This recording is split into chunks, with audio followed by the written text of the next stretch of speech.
Welcome back to my channel. Today I'll be taking you through a fantasy adventure movie from 2013 titled Jack the Giant Slayer. Spoilers ahead, watch out and take care. Once upon a time, in a kingdom bound by myth and shadow, there lived a boy named Jack. His nights were filled with stories, tales of giants whispered by his late mother, now etched forever into his heart. The story spoke of monks who sought heaven itself. They discovered a handful of enchanted beans. They believed the beans would grow a ladder to heaven itself, and they were right at first. The beans sprouted into colossal beanstalks that reached the sky, connecting Earth to the floating realm of Gantua. But at the top, the monks didn't find God. Instead, they found monsters, an ancient race of giants, towering brutes who delighted in destruction and hungered for human flesh. The giants descended, spreading terror across the land, pillaging villages, devouring men, women, and children. Humanity seemed doomed.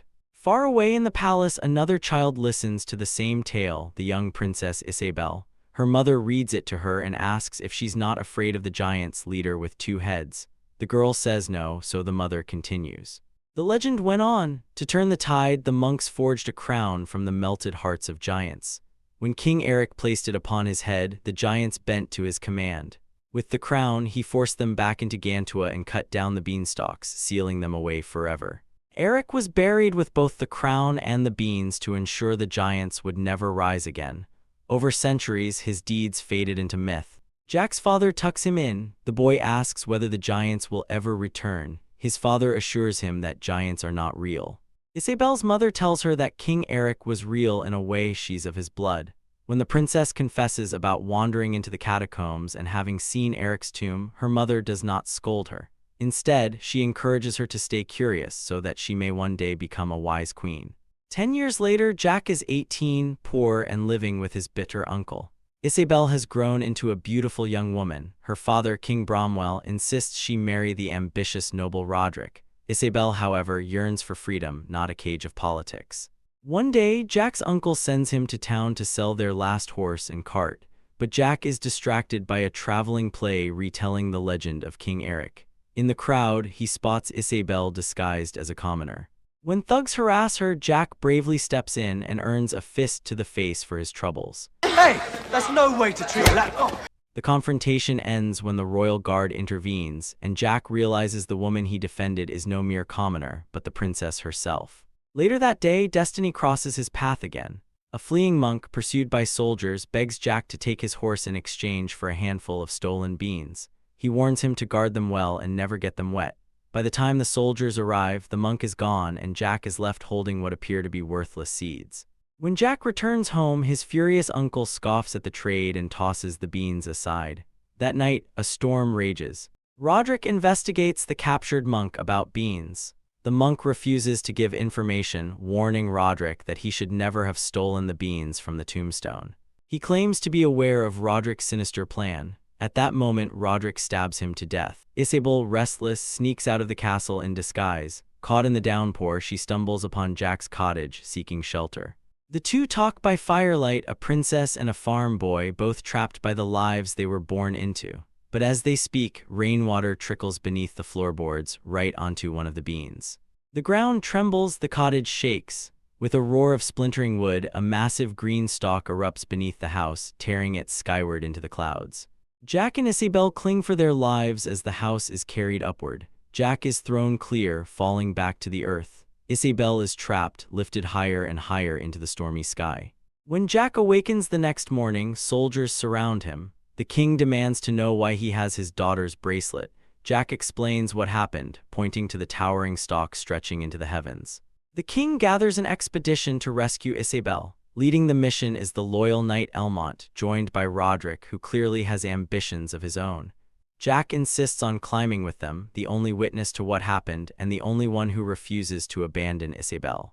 The climb is grueling. Lightning crackles, winds whip, and men fall to their deaths as Roderick cuts their rope. At last, the survivors emerge into a realm above the clouds, Gantua, land of the giants. Unknown to the others, Roderick seizes the chance to confront Jack, demanding the remaining beans. To save his life, Jack surrenders the pouch, though he secretly hides one bean in a locket around his neck. The party presses forward, following signs Isabel left behind, but soon they stumble upon their worst nightmare, giants. The group splits up. Jack, Craw, and Elmont stumble upon a flock of sheep and try to snatch one for food, only to spring a hidden trap. As Elmont works quickly to cut them free, a heavy tremor shakes the ground. Something massive is drawing near. Freed at last, they dive for cover just as a towering giant emerges, devouring a sheep in a single gulp. The creature catches Craw's scent. In terror, Craw bolts through the field, yet the giant closes the distance in just a few strides. As the beast lifts him to feast, Elmont charges bravely, driving his blade into its flesh. The strike barely slows it. With ease, the giant seizes both men and hauls them off into the shadows. Jack refuses to abandon them and sets off in pursuit.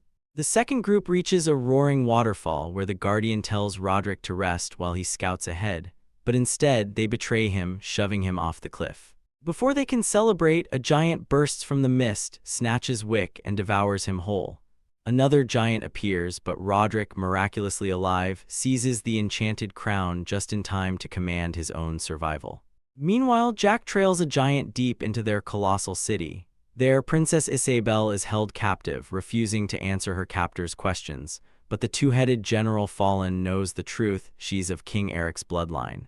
Soon, Craw and Elmont are dragged in as prisoners. Craw's defiance costs him his life, devoured before Isabelle's horrified eyes. Just as tension boils over, Roderick appears, alive, crowned, and claiming dominion. To everyone's shock, the giants kneel before him, even Fallen himself.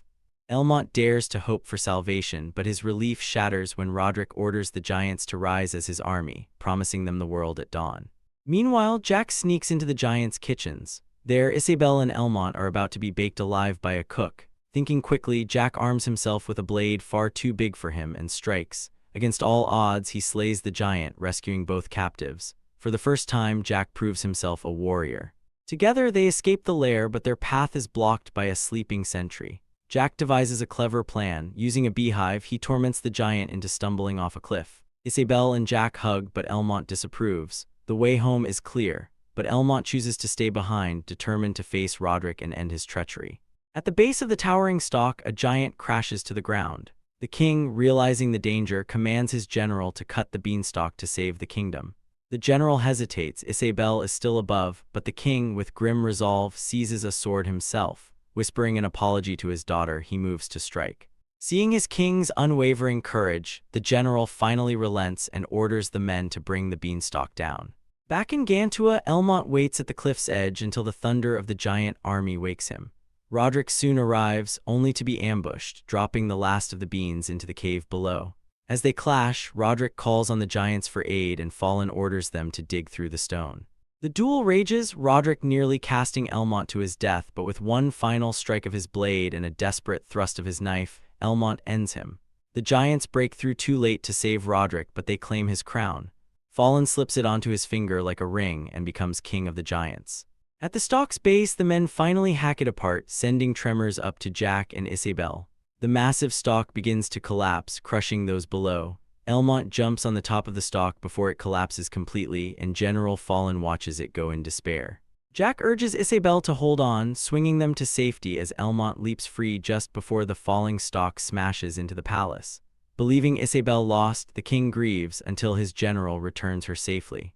She tells him of Roderick's betrayal, and Jack quietly slips away. But far above, Fallen uncovers the last of the magic beans. He casts them into the water, birthing new stalks that the giants climb down. Jack spots them descending to earth and races to warn the king. The alarm bells ring just as the giants emerge, slaughtering soldiers and driving the kingdom into chaos. The giants storm after Jack, with Elmont ready to ignite the city's defenses. Elmont raises the drawbridge, barely letting Jack across, but Fallen leaps too. Elmont knocks him into the flaming oil, though the giant survives beneath the water. Inside the city, chaos erupts. Giants hurl fire and tear through soldiers, while Fallen smashes into the palace, hunting Isabelle. Jack and the princess flee through the royal catacombs, but Fallen corners them. Just as he's about to devour Jack, the farm boy shoves a magic bean into his mouth. It sprouts violently inside him, tearing him apart and leveling the palace. Amid the ruins, Jack claims the fallen crown. The giants storm into the castle, ready to feast on the terrified humans. Just then Jack appears wearing the crown and Isabelle takes his hand. Giants stop and bow low before their new king. Jack orders them to return to Gantua and the giants obey. Years later, Jack retells the tale to his children, how the giants were banished and how the farm boy married his princess. Generations later, the crown is reforged into what we now know as the Imperial Crown of England. In the present day, the crown rests safely in Westminster Abbey, admired by students on a tour. The guide speaks of its grandeur, but none realize the dark, forgotten history it truly carries.